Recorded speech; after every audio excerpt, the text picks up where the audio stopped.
Throughout this week, we've been talking about student loan debt cancellation and the scary prospect that Joe Biden not only is not gonna push for $50,000 like we've sort of suspected that he would, and not only that he is advancing this idea that the reason he's not doing that is because somehow he's legally allowed to cancel 10,000 but not 50.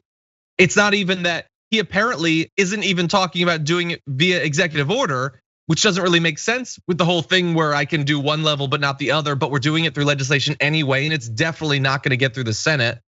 It's that they're not even really pushing so much for it to happen just yet. They're gonna do some commission and then they're gonna come back at some point.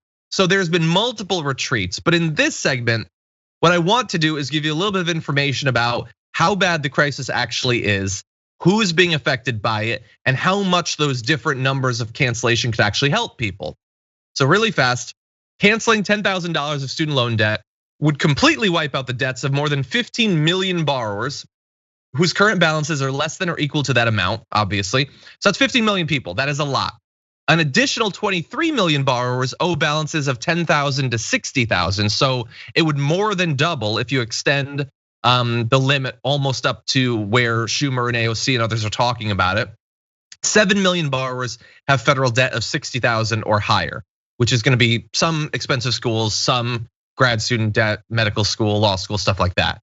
So even above what anyone in elected office is really calling for, you do have millions of additional borrowers. It does really tail off after that 50 to 60,000 point, but it is a lot. We're gonna have other numbers on how it's swelled, who's being affected, but Brett, I've thrown out a lot of stuff there. What do you think?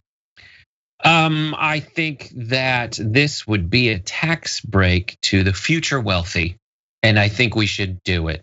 As a conservative, I think we should reclassify student debt as a tax on education, because these folks, just because they went to school, rather than having to pay back the principal, and that being it, they are saddled with years and years of interest, which, let's face it, is a tax.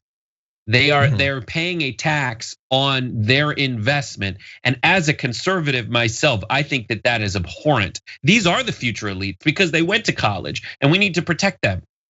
We need to protect them by taking the yoke of debt off of them, because they are the business. If corporations are people, and corporations can declare bankruptcy and unsaddle themselves from that debt, why can't people be corporations?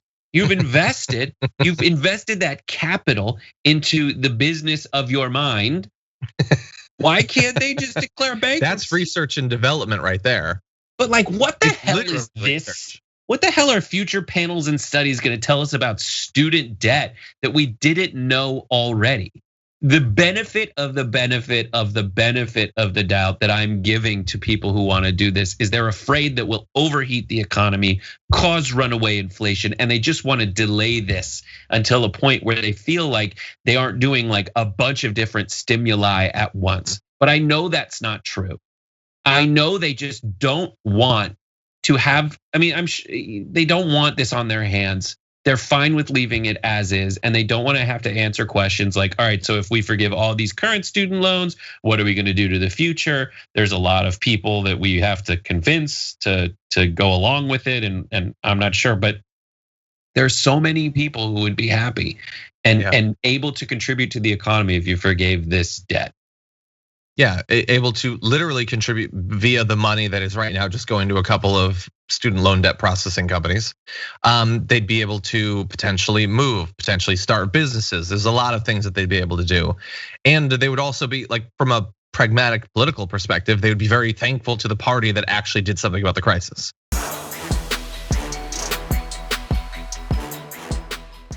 Check out the Damage Report podcast each day, wherever you get your podcasts, whether Pocket Casts or Stitcher or iTunes.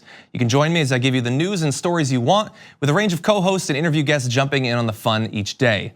Again, that's the Damage Report, wherever you get your podcasts. And if you get them at iTunes, don't forget to rate and review. Sometimes I'll read them live on the show.